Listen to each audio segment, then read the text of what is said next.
Hey guys and welcome back to another video. So guys, अगर legendary Pokemon यहाँ पे बहुत ज़्यादा ताकतवर होते हैं तो मिथिकल पोकेमॉन्स बहुत रहस्यमय। इसलिए यहाँ पे मिथिकल पोकेमॉन्स के बारे में कुछ भी कहना पॉसिबल नहीं है कि वो ताकतवर है या कमज़ोर, क्योंकि वो कब क्या कर जाए हमें कुछ पता नहीं चलता। एंड अगर हम बात करें मिस्टीरियस पोकेमॉन्स के बारे में तो इसमें कोई डाउट नहीं है कि पोकेमॉन यूनिवर्स का अभी तक का सबसे मिस्टीरियस पोकेमॉन रहा है म्यू। इसलिए गाइस आज हम म्यू के बारे में ही बात करने वाले कि आखिर म्यू कितना ताकतवर है। I know it sounds impossible, क्योंकि म्यू की फुल पोटेंशियल क्या है ये हम में से कोई भी नहीं जानता, लेकिन फिर भी एक ट्राई हम मार सकते हैं। लेट्स सी कि म्यू की पावर्स किस लेवल पे होती हैं। क्या वो यहाँ पे एक प्लानिटरी पोकेमॉन है, या फिर यहाँ पे वो एक सोलर सिस्टम लेवल का पोकेमॉन है, या फिर गैलेक्सी लेवल, या फिर यहाँ पे क्या म्यू यूनिवर्सल पोकेमॉन्स है। एंड क्या वो यहाँ पे यूनिवर्सल पोकेमॉन्स लाइक गेरेटिना ऐसे पोकेमॉन्स को टक्कर दे सकता है कि नहीं। सो अगर ये वीडियो बहुत इंटरेस्टिंग होने वाली है तो वीडियो को एंड तक जरूर देखना। एंड या आपके ओपिनियन में यहाँ पे म्यू कौन से लेवल का पोकेमॉन है आप मुझे कमेंट सेक्शन में बता सकते हैं। सो अगर आपको वीडियो पसंद है तो प्लीज़ लाइक कर देना, एंड चैनल पर नए तो प्लीज़ सब्सक्राइब भी कर लेना ऐसी पोकेमॉन के अमेजिंग वीडियोज़ देखने के लिए। तो चलिए फिर आज की वीडियो को स्टार्ट करते हैं। सबसे पहले हम ये बात कर लेते हैं कि म्यू आखिर इतना मिस्टीरियस क्यों है एंड किसी को इसकी पावर्स के बारे में आज तक इतनी ज़्यादा जानकारी क्यों नहीं मिली। सबसे पहला रीज़न ये है कि म्यू बहुत कम अपीयर हुआ है एनिमे के अंदर, आई मीन ना के बराबर। एंड अपीयर होता भी है तो दूसरे पोकेमॉन के रूप में। एज यू नो कि यहाँ पे म्यू किसी पोकेमॉन में ट्रांसफॉर्म हो सकता है। सो इसलिए यहाँ पे म्यू को स्टडी करना बहुत ज़्यादा मुश्किल बन गया था। इसलिए यहाँ पे किसी को भी म्यू के बारे में कोई भी इन्फॉर्मेशन नहीं मिल पाई। And as far as I think Pokemon anime के अंदर यहाँ पे प्रोफेसर्स के पास 10% से भी कम इन्फॉर्मेशन रही होगी म्यू की पावर्स के बारे में, क्योंकि इसकी हिस्ट्री ज्योग्राफी में कुछ भी नहीं पता। हमें ये तक नहीं पता है कि म्यू आया कहाँ से।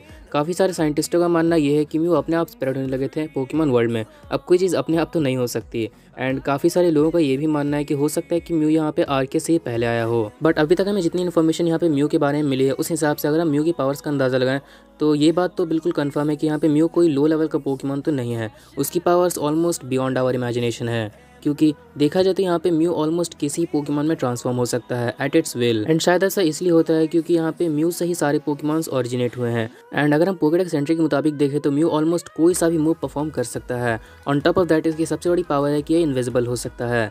सो अब अगर हम यहाँ पे म्यू की पावर लेवल्स के बारे में जाने तो सबसे पहले अगर हम बात करें कॉन्टिनेंटल लेवल पोकेमॉन्स के बारे में तो यहाँ पे ज़ेक्रोम, रेशिराम, क्यूरम ऐसे पोकेमॉन्स आ जाते हैं जो कि देखा जाए तो काफ़ी आसानी से पूरे के पूरे कॉन्टिनेंट को तबाह कर सकते हैं। इनफैक्ट ये सारे पोकेमॉन्स प्लानिटरी लेवल पे भी जा सकते हैं। फॉर एग्जाम्पल रेशिराम अपनी आग से पूरी दुनिया को जला सकता है। तो क्या म्यू ऐसे पोकेमॉन्स को हरा सकता है? मुझे लगता है हाँ, क्योंकि म्यू यहाँ पे किसी पोकेमॉन में ट्रांसफॉर्म हो सकता है तो यहाँ पे किसी ऐसे पोकेमॉन में ट्रांसफॉर्म हो जाएगा जो कि इनसे भी ज़्यादा ताकतवर हो, या फिर यहाँ पे म्यू टेलीपोर्टेशन का इस्तेमाल करके इन तीनों को कंफ्यूज कर सकता है। लेकिन अभी यहाँ पे कॉन्टिनेंटल पोकेमॉन्स खत्म नहीं हुए। अब अगर हम आगे चले तो यहाँ पे कॉन्टिनेंटल पोकेमॉन्स में वेदर ट्रियो भी आती है, लाइक ग्राउडॉन, कायोगर एंड रेक्विज़ा। अब ये तीनों पोकेमॉन कॉन्टिनेंटल लेवल के तो हैं ही, लेकिन अगर ये तीनों अपनी फुल पावर इस्तेमाल करते तो ये पूरे प्लेनेट को भी तबाह कर सकते हैं। बट फिलहाल के लिए अभी हम इनके बेस फॉर्म को कंसिडर करते हैं। बट स्टिल मुझे नहीं लगता कि ये तीनों भी यहाँ पे म्यू को हरा पाएंगे, क्योंकि म्यू एक तरह से कोई सा ही मूव परफॉर्म कर सकता है तो यहाँ पे वेदर ट्रियो के सिग्नेचर मूव्स को कॉपी कर सकता है। एंड क्या पता यहाँ पे वो उनकी माइटी पावर्स को भी उनके ही अगेंस्ट यूज़ कर ले, क्योंकि म्यू का ट्रांसफॉर्मेशन यहाँ पे डिटो की तरह नहीं है। म्यू ऑलमोस्ट यहाँ पे सारी की सारी चीज़ों को ही कॉपी कर सकता है, चाहे वो यहाँ पे सिग्नेचर मूव्स है या माइटी पावर्स। तो इन सारी बातों से ये तो कंफर्म है कि यहाँ पर म्यू कोई कॉन्टिनेंटल लेवल का पोकेमॉन नहीं है, उसकी पावर इन सारे पोकेमॉन से कहीं ज़्यादा है। अब अगर यहाँ पे म्यू को टक्कर देना तो अब हमें हाई प्लानिटरी पोकेमॉन को लाना होगा, क्योंकि लो प्लानिटरी पोकेमॉन या फिर continental level Pokemon I don't think ये म्यू से टक्कर ले सकते हैं। सो अब हम बात करते हैं यहाँ पे हाई प्लानिटरी पोकेमॉन्स के बारे में। हाई प्लानिटरी पोकेमॉन काफ़ी आसानी से पूरे प्लेनेट को भी डिस्ट्रॉय कर सकते हैं।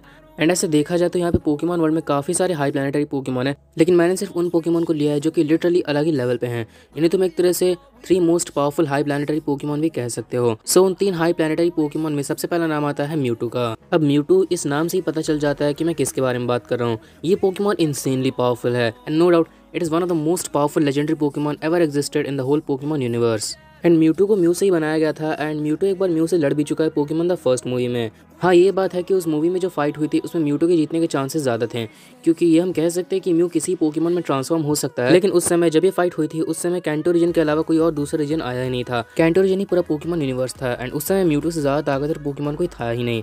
तो हाँ, ऑब्वियसली ऐसे में म्यू आखिर ट्रांसफॉर्म होता भी तो किस में होता। लेकिन अभी की बात करें तो अभी के हिसाब से यहाँ पे कुछ पोकेमॉन इतने ज़्यादा ताकतवर आ चुके हैं जिनकी पावर यहाँ पे म्यूटू तक को एक्सीड कर गई हैं।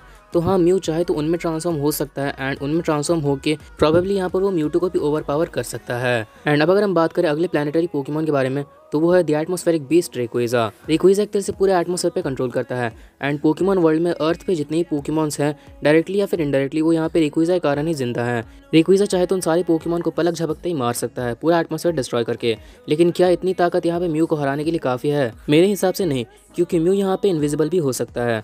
सपोज अगर उसकी फाइट यहाँ पे रेक्विज़ा से हुई तो वो यहाँ पे रेक्विज़ा में ट्रांसफॉर्म हो जाएगा एंड उसके बाद यहाँ पे इनविजिबल हो जाएगा। तो ऐसी सिचुएशन में यहाँ पे रेक्विज़ा को खुद ही का सामना करना पड़ जाएगा, वो भी तब जब वो खुद को देख भी नहीं पा रहा है। आई मीन ये फाइट एक तरह से होगी रेक्विज़ा वर्सेस इनविजिबल रेक्विज़ा एंड ऐसे में डेफिनेटली म्यू के जीतने के चांसेस काफ़ी ज़्यादा हैं। एंड ना फाइनली अगर हम बात करें सबसे ताकतवर प्लैनेटरी पोकेमॉन यानी कि ज़ायगार्ड के बारे में, जो कि पूरे पोकेमॉन यूनिवर्स का सबसे ताकतवर हाई प्लैनेटरी पोकेमॉन है, तो यहाँ पे इसकी पावर्स एक तरह से रेक्विज़ा से भी ज़्यादा है क्योंकि ये पूरे इकोसिस्टम को कंट्रोल करता है। ऑन टॉप ऑफ दैट ज़ायगार्ड काफ़ी हाई अमाउंट में एनर्जी रिलीज कर सकता है, इतनी ज़्यादा एनर्जी जो कि ऑलमोस्ट किसी को भी एलिमिनेट कर सकती है। एंड मुझे ठीक से पता तो नहीं है, लेकिन जहाँ तक मुझे लगता है ज़ायगार्ड में ट्रांसफॉर्म होना म्यू के लिए इतना आसान नहीं रहेगा।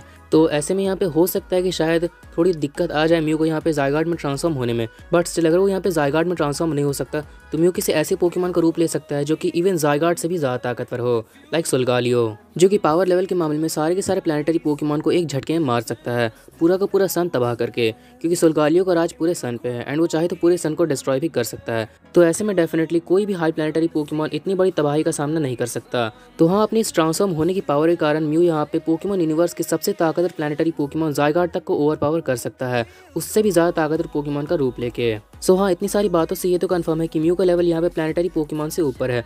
वो यहाँ पे सोलर सिस्टम लेवल का होगा या फिर गैलेक्सी लेवल या फिर यूनिवर्सल लेवल का होगा। बट गाइस, आज के लिए बस इतना ही। अगर आपको यहाँ पे म्यू के बारे में और जानना है तो मैं इसका पार्ट 2 ला सकता हूँ, जहाँ पर मैं ये डिस्कस करूँगा कि म्यू यहाँ पे सोलर सिस्टम लेवल का पोकेमॉन है या फिर यहाँ पे गैलेक्सी लेवल का या फिर यूनिवर्सल लेवल का, वो लेवल जहाँ पे पोकेमॉन यूनिवर्स का ऑलमोस्ट कोई भी पोकेमॉन नहीं जा सकता, बस गिने चुने पोकेमॉन ही हैं जो कि यूनिवर्सल लेवल तक गए हैं। सो या गाइस, अगर आप लोगों को पार्ट 2 चाहिए तो आप मुझे कमेंट सेक्शन में बता सकते हैं।